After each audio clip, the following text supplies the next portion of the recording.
Radhe guys, स्वागत है आप सबका मेरे YouTube चैनल जिसका नाम है श्री जी। आज का जो हमारा टॉपिक है वो है नस्य कर्म। नस्य कर्म हम आज शुरू कर रहे हैं। तो उधर जत्रगत व्याधियों के शमन हेतु औषधीय द्रव्यों के चूर्ण अथवा उनके सिद्ध स्नेह के नासा मार्ग से देने की प्रक्रिया को नस कहा जाता है। नसों को सुर का द्वार माना जाता है। नासिका में औषधि देने से वह शीघ्र ही संपूर्ण शरीर में व्याप्त होकर रोगों का शमन करती है। औषध की मात्रा एवं कल्प के आधार पर नस्य के अनेक भेद बताए गए हैं। व्युत्पत्ति नस्य शब्द नस धातु से बना है, जिसका शाब्दिक अर्थ है गति करना या व्याप्त होना। नस धातु से यत प्रत्यय लगाकर स्त्रीलिंग नस्य शब्द की व्युत्पत्ति है। नस धातु यत प्रत्यय नस्य स्त्रीलिंग। परिभाषा है नासिका के लिए जो हितकर हो अथवा जो नासा देश के लिए उत्पन्न हो उसे नासा शब्द कह दिया जाता है। नासिका भवे तदितते। शास्त्रों को जानने वाले विद्वान शिर प्रदेश के सभी रोगों के नस्य करते हैं, क्योंकि शिर का द्वार नासा है एवं इससे औषधि शिर में व्याप्त होकर उसके सभी रोगों को नष्ट कर देता है। इसके बाद जो है वह औषधि अथवा विविध औषधियों से सिद्ध स्नेह को नासा मार्ग से प्रयुक्त करने की प्रक्रिया को नस कहा जाता है। शून्य शरीर, ग्रीवा, स्कंद तथा और प्रदेश के बल को बढ़ाने, स्त्रवन के लिए तथा दृष्टि प्रसादन हेतु जिसे स्नेह का प्रयोग किया जाता है उसे विशेष रूप से नस्य शब्द है। जो औषधि नासा द्वारा ग्रहण किया जाता है उसे धीरे वैद्य नस्य कहा जाता है। इसकी नावन एवं नास्य नाम के दो पर्याय होते हैं। इसके बाद है पर्याय है शिरोविरेचन, शिरोविरेक, शीर्ष विरेचन, मूर्ध विरेचन, नस्यः प्रदर्शिते नावन। नस्य के गुण एवं महत्व। नस्य के प्रयोग में पुरुषों के ऊर्ध्व जत्रुगत रोग शांत हो जाते हैं, इंद्रियां निर्मल होती हैं तथा मुख सुगंधित युक्त होता है। इसे हनु, शिर, ग्रीवा, त्रिक, बाहु, स्कंद तथा वक्ष स्थल बलवान, दृढ़, उन्नत एवं निर्मल होते हैं तथा बलि, पालित, खालित एवं व्यंग आदि रोगों के उत्पन्न होने की संभावना नहीं रहती। नस्य का नित्य सेवन से त्वचा मोटी एवं निर्मल होती है तथा स्वर स्निग्ध होता है। प्रति वर्ष प्रावट्य यानी कि प्रवट, शरद एवं बसंत इन तीनों ऋतुओं में जब आकाश में बादल ना हो, आकाश स्वच्छ हो, तब सभी पुरुषों को यथाकाल अणु तेल का नस्य रूप में सेवन करना चाहिए। जो पुरुष शस्त्रोक्त विधि से उपयुक्त काल में नस्य का सेवन करने उनके आँख, नाक एवं कानों की शक्ति नष्ट होती है। उनके शिर एवं शंतु आदि के बाल श्वेत एवं कपिल वर्ण के नहीं होते हैं, न उनके बाल गिरते हैं तथा विशेष रूप से उनकी वृद्धि होती है। इसके सेवन से मन्या स्तंभ, शिर शूल, अद्रधनु स्तंभ, पीनस, आर्धव भेदक एवं शिर कंप आदि का शमन हो जाता है। शिर कपाल में सिर स्थित सेवन से मन्या स्तंभ, शिर शूल, अद्रधनु स्तंभ, पीनस, अर्धव भेदक तथा शिर कंप आदि का शमन हो जाता है। शिर कपाल में स्थित सिराएं, संधियां, स्नायुओं और कंडराएं नावन से तृप्त होकर अधिक बल को प्राप्त करती है। मुखमंडल प्रसन्नता से भरा हुआ दिखाई देता है। स्वर स्निग्ध, स्थिर एवं गंभीर हो जाता है। सभी इंद्रियां निर्मल एवं अधिक बल से संपन्न हो जाती हैं। नस्य सेवती पुरुष को सहसा ऊर्ध्व जत्रुगत भाग में होने वाले रोग नहीं होते तथा वृद्धावस्था आने पर भी शिर के बुढ़ापे का प्रभाव अधिक बलवान नहीं होने पाता। नस्य द्रव लवण, कटु, तिक्त, कषाय रस प्रधान, इंद्रियोपशय इंद्रियों के लिए सुखकारक होता है। मूलिनी द्रव श्वेता ज्योतिष्मति, फलिनी द्रव अपमार्ग, चार स्नेह द्रव घृत तेल वसामज्जा, शिरोविरेचन द्रव अपमार्ग, पीपली, मरीच, विडंग, शिग्रु, सरसप, तुम्बुरु, अजाजी, अजमोदा, पीलू, एला, हरेणु, प्रतिका, सुरसा, श्वेता, कुठरेकु, फणिजद, शिरीष, बीज, लहसन, हरिद्रा, ज्योतिष्मति, लवण द्वय, शिरो विरेचन उपनाग जो हैं वो क्या है, ज्योतिष्मति, छवक, मरीच, पीपली, विडंग, शिग्रु, सरसप, अपमार्ग, तंडुलोदक, श्वेता और महाश्वेता। नस्य द्रव्यों के आश्रय फल, पत्र, मूल, कंद, पुष्प, प्रयास, त्वक। फल क्या है कि अपमार्ग, पीपली, मरीच, विडंग, शिग्रु, शिरीष, तुम्बरु, पीलू, अजाजी, अजमोदा, वार्तकी, प्रतकी, एला। पत्र है सुमुखा, सोरसा, कठेंदु, कंडरिक, कालमालक, पर्णास, शवक, फणिजंजक, हरिद्रा, श्रृंगवेरक, मूलक, दहसन, तरकारी, सरसप। मूल में है अर्क, अलर्क, कुष्ठ, नागदंती, वजा, अपमार्ग, श्वेता, ज्योतिष्मति, गवाक्षी, गंडीर, पुष्पी, अवाक, पुष्पी, वृक्षिली, व्यवस्था, अतिविषा। कंद में है हरिद्रा, श्रृंगवेर, मूलक, लहसन। पुष्प में है रौद्र, मदन, सप्तर्पण, निम्ब, अर्क, निर्यास, देवदारू, अगरू, सरल, सलमकी, जिंगिनी, अनसन, हिंगु। व्यास में देवदारू अगुरु सरल शलकी जंगीनी असन हिंगू त्वक में तेजोवती वरांग इंगुदय शोभा अंजन बृहति कंठकारी दोष अनुसार स्नेह प्रयोग सुश्रुत वात अनुबंधी कफ अवस्था में तेल केवल वात विकार में वसा पित्त विकार में घृत पात अनुबंधी पित्त विकार में मज्जा कफ का अवरोध होने से इन चारों में तेल नस से भेद से चरक ने बताया है 2 भेद होते हैं नावन या नस से स्नेहन या शोधन 3 भेद होते हैं रेचन तर्पण शमन 5 भेद होते हैं नावन अवपीड़न नावन स्नेहन शोधन अपीड़न शोधन स्तंभन ध्यान देह स्रोतों विशोधन धूमनस प्रयोगिक वैरचनिक स्नेहिक प्रतिमर्श स्नेहन विरेचन त्रिदोष उभयाकृत सुश्रुत ने दुविध बताया शिरोविरेचन स्नेहन पचदा नस्य शिरोविरेचन प्रतिमर्श अवपीड़न प्रधमन नस्य प्रधान विकल्प प्रतिमर्श शिरोविरेचन प्रधान विकल्प अपीड़ प्रधान बांगभट्ट दुविध मात्रा भेद से मर्श प्रतिमर्श त्रिविध कर्म भेद से वैमन विरेच कर्म भेद से विरेचन शमन ब्रहण विरेचन के विकल्प अपीड़न प्रदमन नावन शिरो विरेचन का भी वर्णन है किंतु भेदों में वर्णन नहीं है। काश्यप ने द्विविध ब्रहण कर्षण द्विविध शोधन पूर्ण शारंगधर है द्विविध रेचन अपीड़न प्रदमन स्नेहन ब्रहण मर्श प्रतिमर्श नस्य योग रोग रोगी शिरो स्तंभ दंत स्तंभ मन्य स्तंभ पीनस गल क्रय हनुग्रह गल शुंडी गल शालुक गलगंड शुक्र रोग तिमिर रोग वर्तम रोग अव्यंग उपजृंभिका अर्धाव भेदक ग्रवा रोग स्कंद रोग अंश रोग आस्य रोग नासिका रोग कर्ण रोग अक्षी रोग मूर्ध रोग कपाल रोग शिरो रोग अद्रिक रोग अपतंपक अपतानक दंतशूल हर्ष चाल अक्षिराज अबुर्ध स्वर भेद बाघ ग्रह गदन क्रंथन ऊर्ध्व जतुर्गत विकार विरेचन नस्य शिर प्रदेश में स्तंभन सुप्ति गुरुता आदि विकार कफजन्य शिरो रोग में विरेचन नस्य देना चाहिए तर्पण नस्य शिरकम पद्रता आदि वातात्मक रोगों में शिर का तर्पण करने वाले नस्य देना चाहिए शमन नस्य रक्त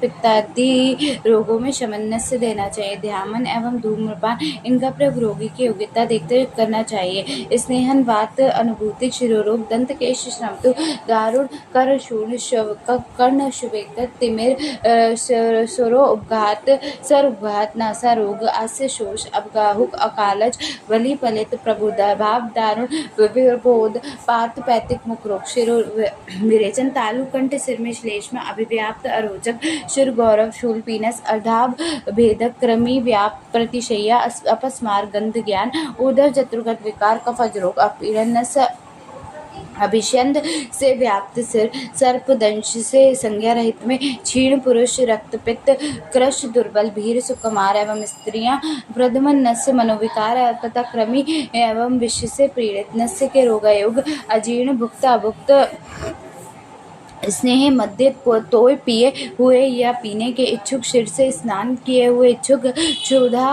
तृष्णा श्रम से पीड़ित मत मूर्छित शस्त्र दहत व्यायाम व्यय मद्यपान से क्लांत नवज्वर शोका अभितप्त विरक्त अनुवासित गर्भिणी नव प्रतिशय्या से पीड़ित तथा बिना ऋतु में दुर्दिन में नस्य नहीं देना चाहिए अयोग्य रोगी रोग रोगी अजीर्ण भुक्त अयोग्य से नस्य देने से होने वाले व्याप्त दोष ऊर्ध्वगत स्रोतस में आवृत कर कास श्वास छद्री प्रतिशय्या उत्पन्न करते हैं पित्त स्नेह मध्य उत्पन्न कामना मुख नासा स्त्राव अक्षु पदे तिमिर शिरोरोग स्थान शिरा सुराता काम प्रतिशय्या शुद्धार्थ पात प्रकोप तृष्णार्थ तृष्णावृत्ति मुक्षोष श्रमार्थ मत मूर्छित निरु देने से होने वाले दोष तथा संज्ञा विचलित होकर पित्त चित्त उपघात शस्त्र दंडगत त्रिवर्तकर रुजा वायव्य व्यायाम पान क्लांत सिर स्कंदोत्तर पीड़नम नवज्वर शोक अभिग्रत शोक अभितप्त ज्वर वृद्धि वृद्ध ऊष्मा नेत्र नाड़ी का अनुसरण करती हुई तिमिर उत्पन्न करती है विरक्त वायु इंद्रिय का उपघात करती है अनुवासित कफ प्रकोप के कारण शिरो गुरुत्व कंडु कृमि दोष गर्भिणी गर्भ स्थैयत कांड कुंडी पक्ष अहत पीर्ण पीठ सर्पी नव प्रतिशयात स्रोतांसी व्याप्त अन्यत्रो दुर्दिन जो शीत दोष के कारण पूति प्रसूति नस्य शिरोरोग है। सुश्रुत ने बताया है भुक्तवान अत्यर्थ अपति तर्त तरुण प्रतिशय्या गर्भिणी पीत स्नेहोदक मध्यद्रव जीर्ण दत्त बस्ती वृद्ध गर्रात त्रपति शोक अभिभूत श्रांत बाल वृद्ध वेग वरोध शिर स्त्रातुकाम बिना ऋतु और अभ्र काल। इसके बाद है नस्य विधि वोई पूर्व कर्म प्रधान कर्म और पश्चात कर्म। पूर्व कर्म संभार संग्रह रोग रोगी परीक्षा मात्रा निर्धारण कार्य निर्धारण। संभार संग्रह में वही पंचकर्म भव्य क्या क्या चीजें नस्य के लिए जो चीजें होंगी वो सब हमें रखनी चाहिए। रोग रोगी परीक्षा, अष्टविध परीक्षा, ताप कर्म आदि मापन और दशविध परीक्षा करनी चाहिए। इसके बाद मात्रा नस्य द्रव्य मात्रा निर्धारण, ये इंपॉर्टेंट है। इसने नस्य या शमन नस्य 3 मात्रा बोलूंगी, उत्तम मध्यम और कनिष्य। तो उत्तम 1 पाड़ी शुक्ति है 64 बिंदु, मध्यम 1 शुक्ति या 32 बिंदु, कनिष्य 8 इंटू यानी कि 16 बिंदु, 8 इंटू 2 16 बिंदु। शिरोविरेचन नस्य या शोधन नस्य उत्तम मात्रा 16 बिंदु, मध्यम 12 और कनियस 8। मर्श में स्नेह आदि से 10 8 6 बिंदु, कल्ले आदि या क्वाथ आदि से 8 6 4 बिंदु और शारंगधर ने जो बताई है वो 8 4 और 1 शाण। ठीक है। उसके बाद प्रतिमर्श में बताइए अष्टांग संग्रह ने 2 या 1 2 या 1 2 या 1 बिंदु, शारंगधर ने 2 2 2 बताई हैं, भाप्रकाश ने 2 या 3 बताई हैं तीनों मात्राओं में। ठीक है। अपीड़न में नस्य में बताई हैं 8 6 4, प्रदमन नस्य में 3 2 1 मुच्चकुटी। ठीक है। इसके बाद जो है उसके बाद वो देखो क्या है, नस्य में प्रयुक्त द्रव्यों की अमात्रा। तीक्ष्ण औषध की मात्रा जो होगी वो 1 शाण या पीपली मरीच शुंठी, हिंगू की यव मात्रा, सैंधव की 1 माश, शीर की 8 छाड़, जल की 3 कर्ष और मधुर की 1 कर्ष। काल निर्धारण कैसे करोगे? व्यभिचार सुश्रुत प्रतिमर्श वमन, जन्म से धूम 12 वर्ष के बाद, कवल 5 वर्ष के बाद। वांगभट ने जो नस्य की मात्रा बताई है वो 7 वर्ष से 80 वर्ष तक बताई गई है और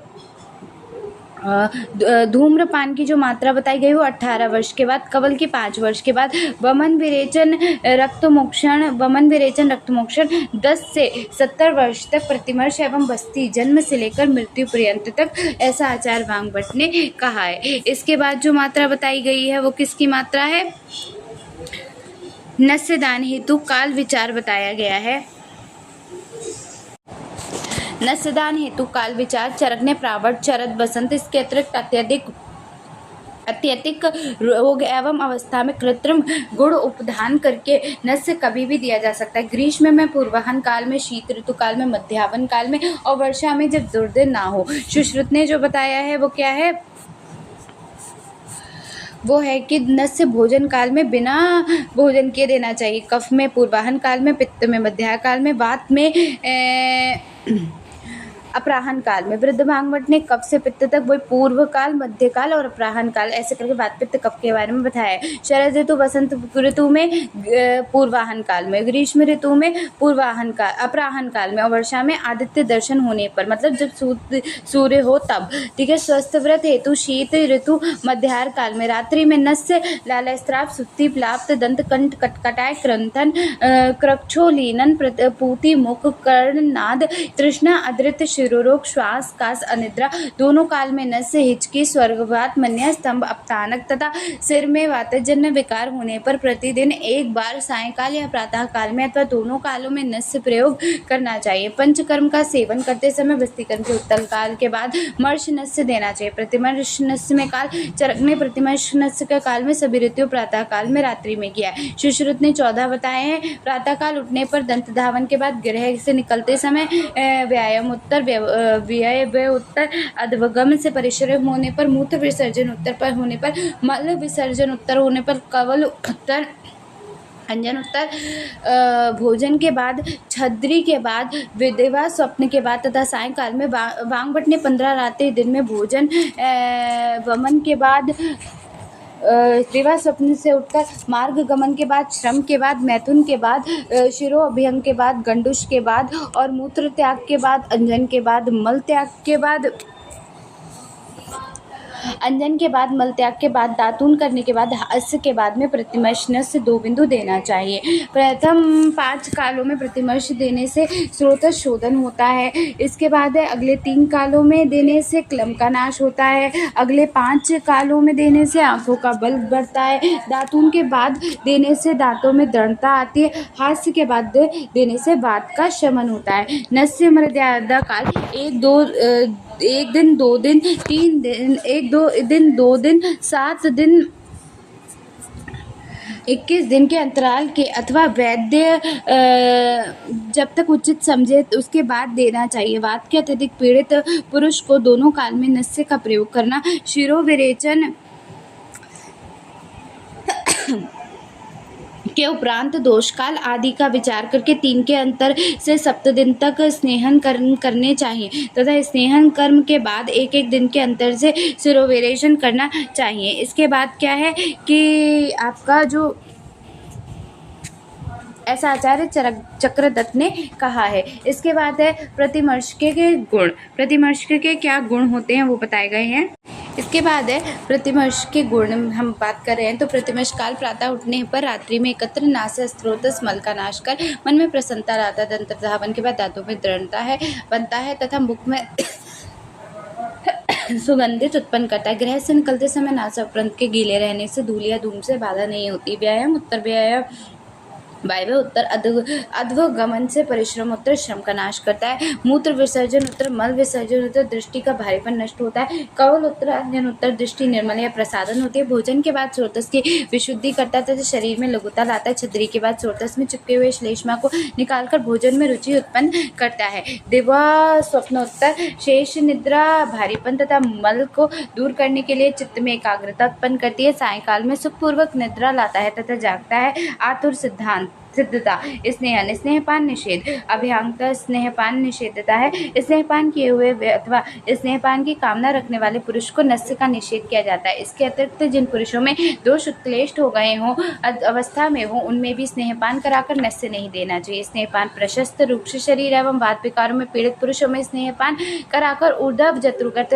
प्रदेश में स्निग्ध कर नस्य का प्रयोग करना चाहिए। इसके अतिरिक्त जिन पुरुषों में शोधन नस्य देना हो एवं उनमें दोष उत्कृष्ट अवस्था में ना हो उन पुरुषों को स्नेहपान कराकर नस्य देना चाहिए। दोष विलयनार्थ एक एवं दोष द्रवीकरणार्थ स्नेहपान कराना हो तो अल्प मात्रा में 3 दिन स्नेहपान कराकर चौथे दिन विश्राम देकर 5वें दिन नस्य दे सकते हैं। बाहरी स्नेहन ऊर्ध्व चतुर्गत प्रदेश का मृदु अभ्यंग शिरोभंग कराना चाहिए। स्वेदन है सिर प्रदेश का मृदु स्नेहन या अभ्यंग कराने के बाद हस्ततल को अग्नि पर गर्म करके ऊर्ध्व चतुर्गत प्रदेश का बार बार स्वेदन करना चाहिए। चरक है तल स्वेदित मातुमंगल सुश्रुत का है पाणी परिवर्तित मल मूत्रादि वेगों में निवृत्त कराएं। लघु आहार खिलाकर कुछ समय बाद दातून कराकर अंतर बहिर्मुखी स्वच्छ कराएं। प्रायोगिक धूम्रपान से नासा और गले में स्रोतस का शोधन कर नस्य शैया पर लेटाएं। प्रधान कर्म नस्यदान नस्योत्तर कर्म एवं निरीक्षण समय के आदि लक्षण नस्य व्याप्त एवं प्रतिकार। नस्यदान बादलों में रहित आकाश में समय ऐसे योग्य पुरुष को मलपुत्र त्याग कराकर अल्प भोजन कराकर दंत धावन एवं धूपा द्वारा मुख एवं सुतस को शुद्ध करे। सूर्योदय के प्रथम काल अथवा मध्यम काल में वात ताप रहित जिहीन गृह में मृदु विरेचन मधु बिस्तर युक्त शैया पर रोगी का हाथ पैर फैलाकर उत्तान लेटा दे। रोगी को इस प्रकार लेटाकर कि शरीर उसका नीचे हो और पैर से कुछ ऊंचा उठा हो। यदि अनावश्यक नीचा ना हो औषध शिरोग बहु तक नहीं पहुंचता है, शिर अधिक नीचा हो, औषधि मस्तुलग में रुक गया हो, तत्पश्चात शिर की शुद्धि के लिए हस्तकल को सुविंग कर गला कपोल एवं ललाट प्रदेश का मृदु मर्दन करे तथा सिर का मृदु स्वेदन करे। सम्यक स्वेदन हो जाने पर नेत्र पर वस्त्र आक्षिप्त करके वाम हस्त के अंगूठे अथवा प्रदेशनी के नासाग्र को ऊंचा उठाकर दक्षिण हस्त से प्रणाली पिछू अथवा स्नेहु और स्नाणु में प्रणत स्वर रजत ताम्र मणि मात्र की मणि शुक्ति में से किसी एक में से इस कृष्ण स्नेह को धीरे धीरे अक्षविक्षित धारा में रूप में दोनों नासा चित्र को समान रखकर नासा में सावधानी पूर्वक नस्य स्नेह देना चाहिए जिससे वह नेत्रों में ना पड़े। अथवा वमनादि कर्मों से जिसका शरीर शुद्ध हो गया हो उसके शिर प्रदेश को स्निग्ध करके हड़ताल को गर्म करके शिर प्रदेश का स्वेदन करना चाहिए। तत्पश्चात वातादि दोषों को 3 प्रकार के उत्तम मध्यम एवं हील बल देकर क्रमशः 3 बार 2 बार अथवा 1 बार शिरोविरेचन देना चाहिए। इसके बाद नस्य देते समय रोगी का शिर नहीं हिलना चाहिए। क्रोध करना बोलना छींकना हंसना आदि क्रियाएं नहीं करनी चाहिए। ऐसा करने पर स्नेह यथास्थान नहीं पहुँच पाता तथा कांस, प्रतिशैया, शिरोरोग, नेत्र रोग होने की संभावना रहती है। कृष्ण दुर्बल, सुकुमार एवं स्त्रियों की क्षीर शुद्धि के लिए शिरोविरेचन द्रव्यों से सिद्ध स्नेह एवं इन द्रव्यों का कलकित कर होता है। प्रदमन चूर्ण से वस्त्र चूर्ण को एक कुल मात्रा को 6 अंगुल लंबी तथा 2 अंगुल मुख वाली नाड़ी के अंदर अग्रभाग में रखें तथा नाड़ी में नासा स्रोत में रखकर पिछले भाग में धुमन कर या फूंक मारकर चूर्ण को नासा के अंदर प्रविष्ट करा दे अथवा प्रदमन हेतु शुक्ति प्रमाण शुष्क चूर्ण को सूक्ष्म वस्त्र में बांधकर पोटली बनाकर सुखाना चाहिए। चूर्ण होने के कारण यह दोष को अधिक मात्रा में खींचती है। मनोविकार, कृमि रोग, विषापित रोगों को चूर्ण का प्रदमन देना चाहिए। प्रतिमर्श नस्य स्नेहन एवं शोधन दोनों कर्मों में करता है तथा इससे किसी भी प्रकार का दोष उत्पन्न नहीं होता। इसका प्रयोग सभी रीतियों में किया जाता है। इनमें ना तो किसी प्रकार का कोई परिहार होता है, ना तो मर्श के समान किसी प्रकार का व्याप्त होने का भय रहता है। प्रतिमर्श नस्य हेतु अंगुलों को स्नेह में डुबोकर नाक में बूंद के रूप में डालें तथा स्नेह नाक में लेने पर उसे ऊपर की ओर ना खींचे। प्रतिमर्श नस्य दोनों पर जब स्नेह अल्प छींक आने पर मुख में आ जाए तो उसे प्रतिमर्श का अनुकूल समझना चाहिए। प्रतिमर्श की मात्रा को 2 बिंदु या 1 बिंदु कही गई है। यह मात्रा उतनी होती है जिसके द्वारा अप्रकोपित दोषों का प्रकोप ना हो अथवा स्नेह की उतनी मात्रा प्रतिमर्श को प्रयोग करनी चाहिए जिससे कि वह निष्ठीपन में दिखाई ना पड़े। स्वस्थ पुरुष को नित्य प्रति प्रयोग करने के लिए नस्य में तेल की उत्तम है क्योंकि शिर कफ का स्थान होता है अतः दूसरे स्नेह उतने गुणकारी नहीं होते। स्वस्थ पुरुष द्वारा प्रतिदिन प्रतिमर्श नस्य का सेवन मर्श के समान गुणकारी होता है तथा ऊर्ध्व जत्रुगत अंग दृढ़ है। मर्श शीघ्रकारी एवं गुणों में उत्कृष्ट होता है जबकि प्रतिमर्श देर में कार्य करने वाला तथा गुणों में हीन होता है। यदि मर्श एवं प्रतिमर्श में भेद ना हो तो कौन पुरुष परिहार युक्त और व्याप्त युक्त मर्श का सेवन करेंगे, जिसके प्रकार अक्ष स्नेह एवं विचारण का स्नेह अथवा कुटी प्रवेशक एवं बात तापिक अथवा अनुवासन एवं मात्रा बस्ती में शीघ्र कारिकता एवं उचित चिरकारिकता गुणों की श्रेष्ठता एवं हीनता होती है, उसी प्रकार प्रतिमर्श में भी भेद होते हैं। अगला है नस्योत्तर कर्म। नस्य देने के बाद श्रृंगाटक प्रदेश में अभिपल्लव प्लवन करने के लिए 5, 7 या 10 मात्रा तक नाक में धारण करे तब उसे निगल ले। रोगी के गले कप, ललाट, ग्रीवा आदि का स्वेदन करे। कर्ण, ललाट, केश, भूमि, गंड स्थल, मन्या, स्तंभ, स्कंद, हाथ पैरों के तलवे का सुखपूर्वक मर्दन करना चाहिए। स्नेह को धीरे धीरे ऊपर की ओर खींचना चाहिए। रोगी स्नेह को ना तो बहुत ऊपर खींचे और ना ही बहुत थूक कर बाहर निकाले। मन, संताप, भाषण, क्रोध, हास्य तथा निद्रा का त्याग करते हुए उत्तान स्थिति में आंखें को संताप, भाषण, क्रोध, हास्य तथा निद्रा का त्याग करना। उत्तान स्थिति में आंखें खोलकर 100 मात्रा तक शांत लेटे रहे। शटीवन रोगी के लिए दोनों तरफ रखें। दक्षिण नासापुट की दाहिनी और वाम नासापुट को बाएं ओर मुख करके परंतु समतुक ना थूके। एक ही पार्श्व पर छठीवन करने से सभी सिराएं औषधि स्नेह द्वारा सम्यक रूप से व्याप्त रहते हैं। गले में आए हुए स्नेह औषधि एवं छठीवन को निकलने ना दे क्योंकि कफयुक्त स्नेह को निकलने से जठराग्नि बंद हो जाती है एवं दोष की वृद्धि होती है। जब तक औषधि बाहर निकलता है तब तक एक बार स्वेदन करना चाहिए। पुनः पुनः स्नेह को कफ से बाहर निकलने के लिए कहें। उसे स्नेह सिर में नहीं रुकना चाहिए। कफ उत्क्लेश के भय को इसे मुख में धारण किए बिना